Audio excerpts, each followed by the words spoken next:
What's up? Tuesday ng gabi. Ngayon magta-try kami ng simple mukbang. Kasama si Shimo and Kalia and Maui. So, simple lang siya. 3 putahe lang. Itong ang tawag dyan. Iceberg lettuce. At saka, gusto ko ipakita to. Okay. At saka, ayan, homemade na kimchi, onion leaves kimchi. At saka ito, para mas healthy, ilalaga lang siya, bebake lang siya, huwag ipiprito. So guys, masarap yan. So itong tatlo, overall, kapag inayos nyo, ganyan siya. Tapos masarap samahan ng Canada Dry. Okay. So mag-uumpisa kami.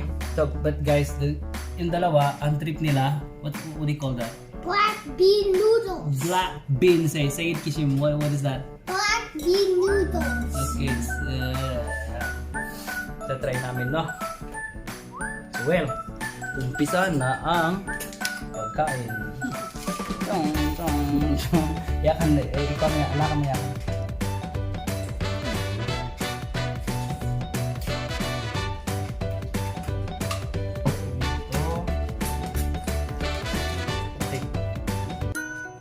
Lettuce, iceberg lettuce. Tapos lagyan nyo nito ng buong, kakamayin na lang. Kasi masarap pag kinakamay. Yeah! Okay, and then, lagyan na nito, beef. So, fold lang. So, masarap talaga to guys, i-try nyo. Pero, mas masarap siya pag lagyan ng konting anghang. And then, ipapartner siya sa soda, any kind. Ayun, kompleto na. Tapos bukas mag-video na lang. Dapat malaking bunganga, di ba? Kaya ko ito.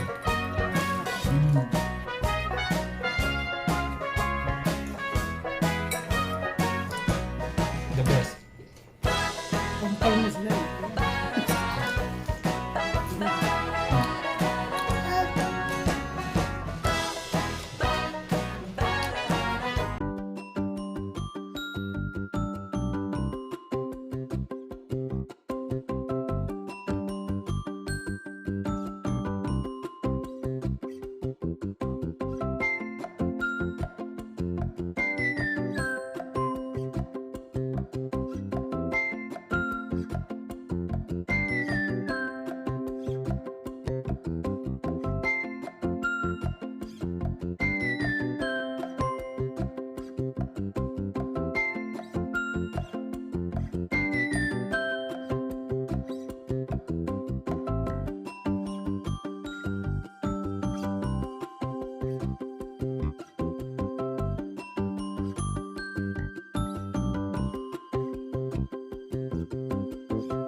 So hanggang doon lang guys. Medyo pinagpawisan ako doon. Pawis. Kaso lang, yeah, masarap. Maanghang. Pero katulad ng sabi ko, healthy siya. Simple lang, healthy. Tapos it's fun. Lusog. So, huwag nyo din kalimutan mag-soda. Parang dumigay. And then yun, mag-gym kinabukasan. Okay, bye-bye. Bye bye. Yay!